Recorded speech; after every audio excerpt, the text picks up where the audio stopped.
بسم اللہ الرحمن الرحیم۔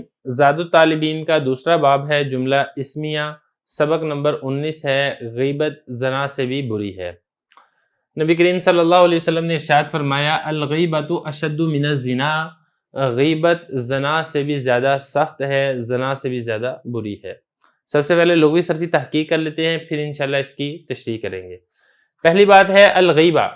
غیبہ اس کا مطلب ہوتا ہے کسی شخص کی غیر موجودگی میں اس کی برائی کرنا۔ غابہ یغیب غیبتاً و اغتابتاً، اس کا مطلب ہوتا ہے غیبت کرنا، اور اس کا مطلب یہ بھی ہوتا ہے غیر موجود ہونا، پاس موجود نہ ہونا۔ قرآن مجید میں بھی ارشاد ہے وَلَا يَغْتَبْ بَعْضُكُمْ بَعْضًا۔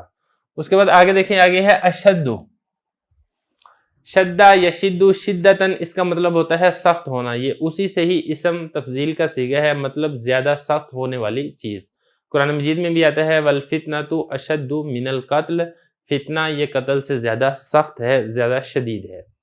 اس کے بعد آگے ہے الزنا، زنا یزنی زنن و زنان، زنا کرنا۔ اور اللہ تعالیٰ کا بھی ارشاد ہے قرآن مجید میں وَلَا تَقْرَبُوا الزِّنَا، تم لوگ زنا کے قریب بھی مت جاؤ۔ یہ تو ہوگی اس کی لغوی صرفی تحقیق۔ اب چلتے ہیں اس کی تشریح کی طرف۔ سب سے پہلی بات تو یہ ہے کہ اس حدیث کے اندر غیبت کا تذکرہ ہے، تو آپ غیبت کو سمجھ لیں۔ غیبت کسے کہتے ہیں؟ غیبت کہتے ہیں کہ کسی شخص کی غیر موجودگی میں اس کے متعلق ایسی بات کرنا کہ اگر وہ سنے تو وہ اس کو پسند نہ کرے، اور وہ بات اس شخص کے اندر موجود بھی ہو، اس کو غیبت کہا جاتا ہے۔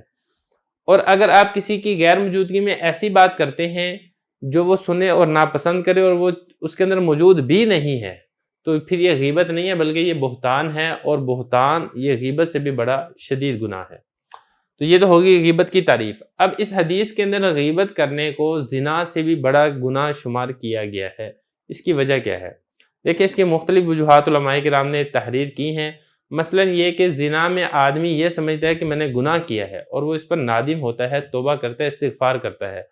لیکن جو غیبت کرنے والا ہے وہ غیبت کو معمولی گناہ سمجھ کر چھوڑ دیتا ہے، توبہ کی طرف توجہ نہیں کرتا، اس کا دھیان نہیں جاتا، اس وجہ سے وہ بڑا گناہ بن جاتی ہے غیبت کرنا زنا سے بھی۔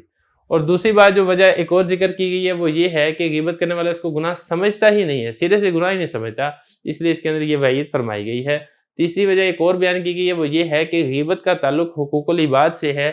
حقوق العباد کے بارے میں اللہ تعالیٰ کا مسلمہ اصول ہے کہ اللہ سے جس طریقے سے معافی مانگنا ضروری ہے، اسی طرح جس کی آپ نے ناتلفی کی ہے، حق تلفی کی ہے، اس سے معافی مانگنا یہ بھی ضروری ہے۔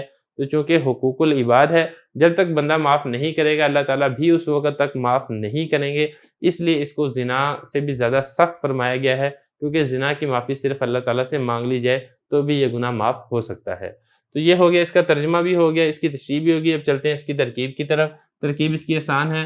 الغیبہ تو یہ بنے گا مبتدا، اشد یہ اسم تفضیل ہے، اور یہ بنے گا شبہ فعل، اور اس میں ہوا ضمیر بنے گا اس کا فاعل، من حرف جر زنا مجرور، جار مجرور مل کر یہ اسی اشد شبہ فعل کے متعلق ہوگا۔ اشد شبہ فعل اپنے فاعل اور متعلق سے مل کر جملہ ہو کر یہ پیچھے المبتدا کی خبر بنے گا، مبتدا اپنی خبر سے مل کر جملہ اسمیہ خبریہ ہوگا۔